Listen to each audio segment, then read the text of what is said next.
فَكُلُوا مِمَّا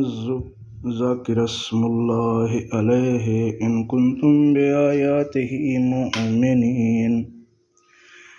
وَمَا لَكُمْ أَلَّا تَأْكُلُوا مِمَّا ذُكِرَ اسْمُ اللَّهِ عَلَيْهِ وَقَدْ فَصَّلَ لَكُم مَّا حَرَّمَ عَلَيْكُمْ إِلَّا مَا اضْطُرِرْتُمْ إِلَيْهِ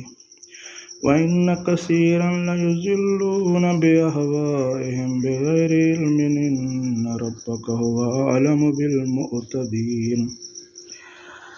وَذَرُوا ظَاهِرَ الْإِثْمِ وَبَاطِنَهُ إِنَّ الَّذِينَ يَكْسِبُونَ الْإِثْمَ سَيُجْزَوْنَ بِمَا كَانُوا يَفْتَرُونَ۔ سو تم اس میں سے کھاؤ جس پر اللہ کا نام لیا گیا ہو،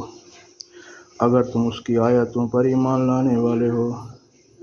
اور تمہیں کیا ہوا کہ تم اس میں سے نہ کھاؤ جس پر اللہ کا نام لیا گیا ہو، حالانکہ وہ تمہارے لیے واضح کر چکا ہے جو اس نے تم پر حرام کیا ہے، مگر جس پر تم لاچار ہو جاؤ۔ اور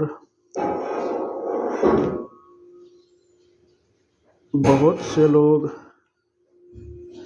اپنی خواہشات سے علم تحقیق کے بغیر گمراہ کرتے ہیں، بے شک تمہارا رب حد سے بڑھنے والوں کو خوب جانتا ہے۔ اور چھوڑ دو کھلا گناہ اور چھپا ہوا، بے شک جو لوگ گناہ کرتے ہیں عنقریب اس کی سزا پالیں گے جو وہ برے کام کرتے تھے۔ آمنت باللہ، صدق اللہ العظیم، جزاک اللہ۔